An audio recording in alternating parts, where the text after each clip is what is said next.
Donald Trump's second term is off to a powerful start, with his nominees rapidly confirmed by a more disciplined Republican Senate.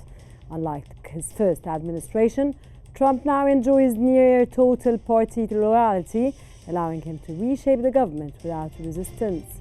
His allies in Congress have ensured a smooth confirmation process, consolidating his grip on power and setting the stage for an aggressive legislative agenda. Meanwhile, his latest executive order concerning South Africa has sparked a global controversy. Trump's decision to grant refugee status to Afrikaner farmers, citing government-led discrimination, has been met with backlash from the South African government. Many Afrikaners themselves have rejected the offer, insisting they will remain in their homeland. Welcome to In Focus.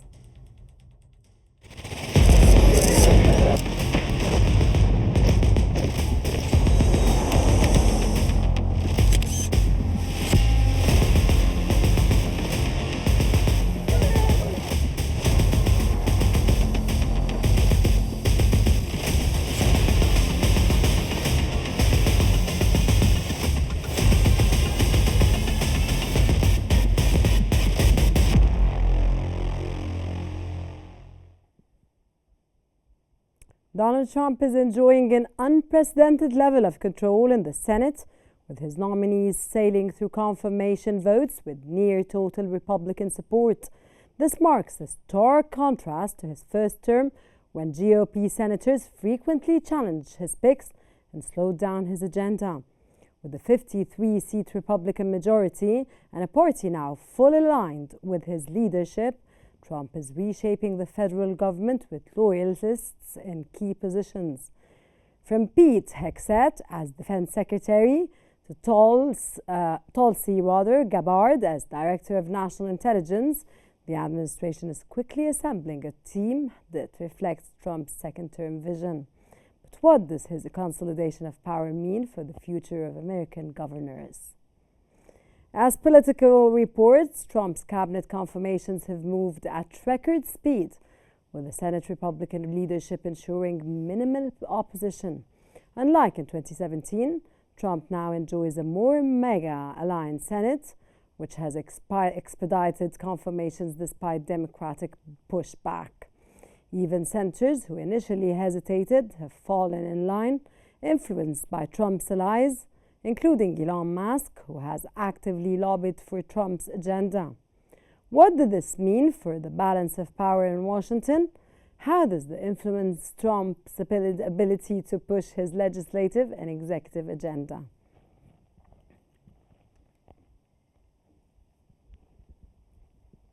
And now we're joined by Dr. Ashraf Singer, world politics analyst at United Media Services. Dr. Singer, welcome to In Focus, and it's a pleasure to have you with us always, sir. Thank you for having me. Thank you. Dr. Singer, the Senate has confirmed more than a dozen of Trump's cabinet nominees in just 3 weeks. How significant is this shift compared to Trump's first term? Yeah, it's completely different between first term because President Trump currently enjoying that support of Republican either in Congress and Senate. So of course Trump is very pleased that the Senate currently cooperates with his desire to appoint to his appointment, to his appointees, I'm sorry, like, the different secretaries, like Secretary of Defense, Secretary of State, of Health, Director of National Security Agency. So this is really a big shift between the first presidential and the second presidential now. I would say Trump is really, really happy with that level of support from the Congress, either House and Senator, and this will affect, the Trump past or the Trump vision to change America. It's currently now undergoing. There is huge transitions in the U.S.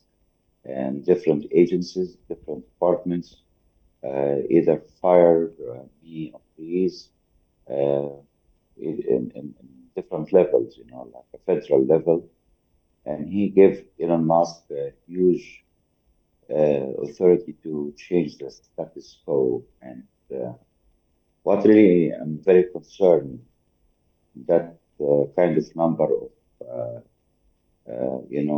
verdicts by number of judges that stopped Trump executive orders, and now it seems to me like Trump is facing really huge challenge coming from the judicial uh, level, and this is probably gonna to open a new transition in America in terms of the people demonstrated already in different states. They are completely and they were are completely against his decision in terms of reshaping the U.S. Government. And now there is a huge number of critics, basically against Elon Musk and his role to change the Americans, America government here. So this is one Mr. of the things. Yeah. Singer, the few Republicans kept, like Mitch McConnell and Lisa Murkowski, have struggled to block nominees, and most of Trump's picks have faced little resistance. What does this tell us about the state of the Republican Party, sir?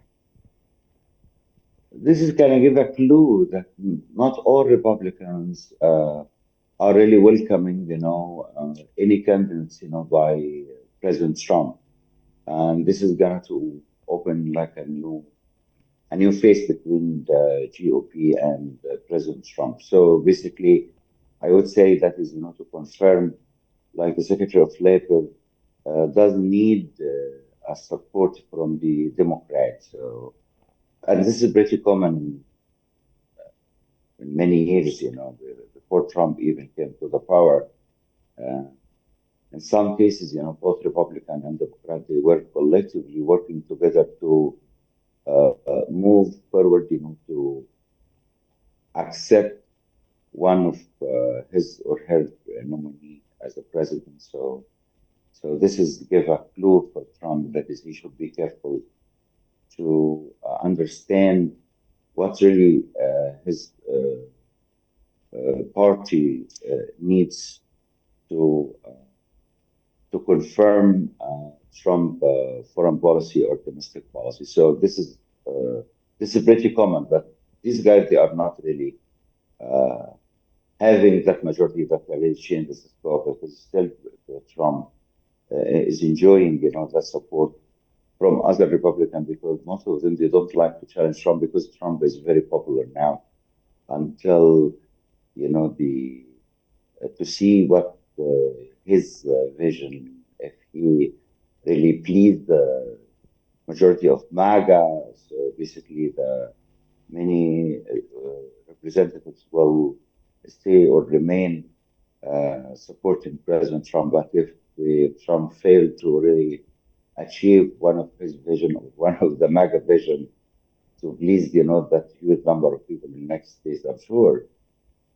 many Republicans going to challenge and oppose his policy, and this will be like Okay, a very sir, many of Trump's appointees, such as Tulsi Gabbard and Petty Hegseth, Hegseth, have been controversial choices. What message is Trump sending with these appointments at this point, sir? Trump is choosing, the loyalty above the quality of the person, or term of his or her career. Uh, so it was clear that is these guys, they were facing huge critiques, like the Secretary of Defense, in terms of his behavior or bad behavior was his co-workers. Many women, they were accusing him of the bad contacts. with them. So, but finally, he got the confirmation as a Secretary of Defense. But wasn't really a pleasant time of that level of training. But Trump,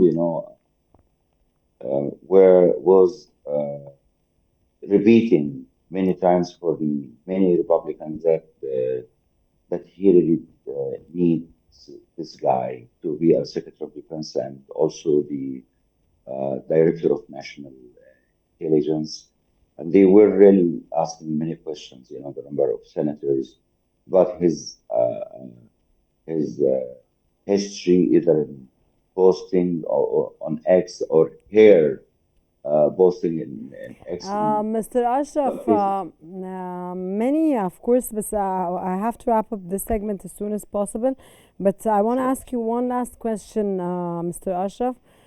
Many of Trump's, of course, appointees, some senators who previously opposed Trump have now changed their stance, reportedly under pressure from Trump's allies, including Elon Musk. How influential has Musk been in shaping Trump's cabinet selection, sir? As quick as possible, please. Sorry.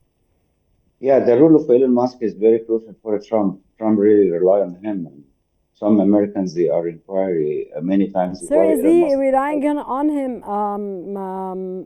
to a very, or giving him a very big space? Yeah, it's very clear that Elon Musk, has a huge ability to change, the U.S. government now, and many Americans, either Democrat and Republican, they are not really agreeing, and they giving that critique for Elon Musk because Elon Musk is owing some contractors, or some business with the government. So basically, Elon Musk, if he really had or has that kind of information about the other contractors with the U.S. government, so this is really against, the regulation or the rule of ethics that America, uh, did that long time ago to keep that level of ethics in its job. So Elon Musk had really access to many information, and basically one of the American judge blocked Elon Musk and stopped Elon Musk, to get access to that information. But this is not good for Trump because, given that opening, or that access to Elon Musk is not really quite right. So basically, I'm sure next days it will be a huge fight between Let's wait Trump and see. and the future Trump. Let's wait and see, Dr. Ashraf Singer. Thank you very much for your insights and for your. We really appreciate your time, sir. Trump's Senate dominance marks a turning point in his presidency, allowing him to fast track his agenda without internal resistance. With a team of loyalists in place, his administration is poised for an aggressive second term. But as Trump consolidates power at home, his foreign policy moves are causing tensions abroad. Next, we turn to this and his latest executive order on South Africa, which has drawn fierce backlash. Donald Trump has sparked controversy with his latest executive order, granting refugee status to Afrikaners in South Africa, citing government-sponsored land and racial discrimination, plus exportations. Trump's decision has drawn strong opposition from the South African government, which accuses him of spreading misinformation and interfering in domestic affairs.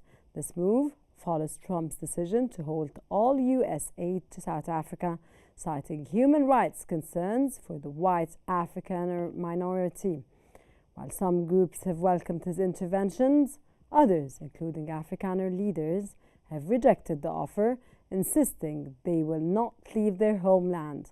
What is Trump's true motive behind this order, and how could it impact U.S.-South Africa relations? According to the Daily Voice, Afrikaner leaders have firmly rejected Trump's offer, stating, "We're not going anywhere." Pro-Afrikaner groups such as AfriForum have expressed concerns over government policies, but insist that migration is not the solution. Instead, they are seeking solutions within South Africa, including direct discussions with President Ramaphosa. Trump's intervention has also highlighted diplomatic tensions with South African officials, accusing him of racializing their internal policies and spreading false narratives about white persecutions. The US-South Africa relationship now faces increasing strain with potential economic and political repercussions.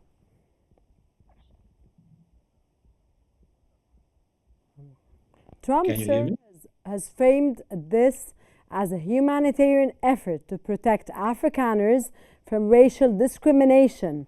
Do you believe his claims accurately reflect the situation on ground, or are they false claims, sir?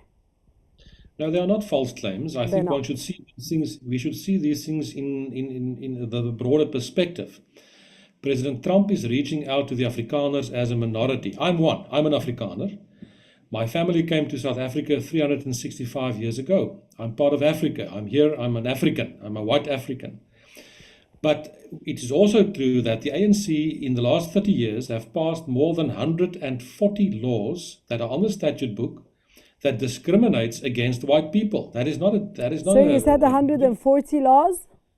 More than 140 laws in South Africa that discriminate on the basis of race against white people. That's a fact. That's a fact. So recently, about a week or two ago, the president signed and implemented a law on the expropriation of property without compensation. With compensation that could be zero, nil. What does that mean? It means without compensation.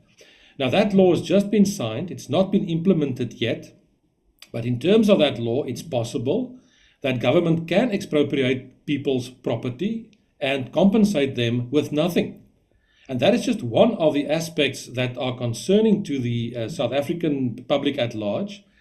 They can expropriate anybody's property, but the reality is that the vast majority of commercial farmers are Afrikaner people from our community.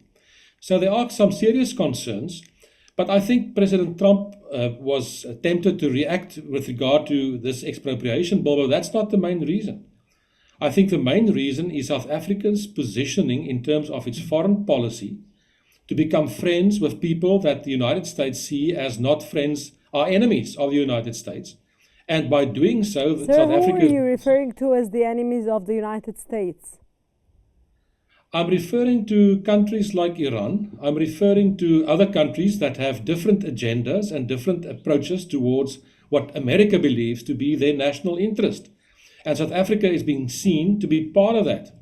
So I can't speak on behalf of the United States. The United States will speak on their own behalf, and they are doing exactly that. South Africa was the one who took the initiative to go to the International Court of Justice with regard to Israel. Quite clearly, the United States didn't like that idea. And I think all those things play a role in very strained relations between South Africa and the United States. So we always knew that, first of all, you mentioned in your answer compensations. In which context, sir, were you referring to compensations? Well, the Constitution of South Africa says that you must understand, all countries have laws to expropriate property because it's sometimes necessary. If the state needs a piece of land to build a railway line or a new airport, they need to expropriate, but that land is then compensated to the owner. And the Constitution basically says that's how it should be done. There should be fair and equitable compensation determined by a court. The ANC tried to amend that provision in the Constitution, but they needed a 2/3 majority and they failed. They couldn't amend the Constitution. Got you, sir. Sir, the South African government has strongly condemned Trump's actions, calling them an interference in domestic affairs. Could this lead to a diplomatic standoff between Washington and Pretoria, sir? Yes, most likely. But the reality is that the United States has been given some aid and assistance to South Africa. That what the president has now done, he has stopped all aid and all assistance. That's the choice of the American state. So that's what they have done. I would suggest that the South African government reach out to the United States, to President Trump, and let's have a responsible discussion in terms of how do we solve this concerns and these issues that are out there. part of the executive order that President Trump implemented on Friday was to give refugee status to Afrikaners and to welcome them to come to the United States. We are not there. We are not there at this stage. And I hope we never get to that point. We are here and we are committed to South Africa. We are committed South Africans. As I've said, I'm a committed African. I'm not a European. And I want to have a future for my children in this country, but it becomes very difficult. In South Africa, sir? Yes, absolutely. And why has it become very difficult, sir? Because the government has got a policy of affirmative action where my children do not qualify for certain positions because they are white. I don't think that's a good idea. I think that's terrible in the year 2025. Do you name this, sir, racist? I beg your pardon? Do you name this racist actions? What would you call a law that excludes people on the basis of race? What would you call it? I cannot call anything, sir. It's you that... Well, let's use our intelligence. If you have a law that excludes people on the basis of race, what is that? I don't think that's a good idea. So you must understand, in South Africa, the ANC has now been governing since 1994. That is more than 30 years ago. Why should young people born since 1994 from my community be discriminated against because of things that happened before they were born? Yes, sir. Your answer now brings me to another question, sir. Many Afrikaner leaders, including AfriForum, have rejected Trump's offer, insisting they will stay in South Africa. What does this tell us about the sentiment within the Afrikaner community, sir, which you are referring to in your answer now? No, I think one should draw a distinction. There are more than one aspect in the executive order. One of that is to give Afrikaners refugee status and to invite them to move to the United States. Afrikaners in general say, thank you very much, we appreciate that concern. But we first want to have a successful future in South Africa, which is our fatherland also. But we do welcome the pressure that the United States will be applying on the ANC to see if they can change their policies, because their policies are bad as far as we are concerned. So it's not a rejection of the attempt by President Trump, but South Africans are saying, Afrikaners are basically saying, thank you very much for the assistance. We really welcome that. And we want you to apply pressure on the government to change certain of their policies. And one of those policies is the idea that you can take somebody's property without compensation. True, sir. Trump has also halted U.S. aid to South Africa, citing human rights concerns. What impact, sir, could this have on South Africa's economy and international relations? Well, at this stage, it is basically aid with regard to our AIDS program, but the government says it only funds 15% from the United States. It will be detrimental to people, will lose their jobs, etc. But when it comes to trade, South Africa is a member of the AGOA agreement, and we don't want the United States to suspend the AGOA agreement because it will be very bad for our economy. It will be bad for Afrikaners.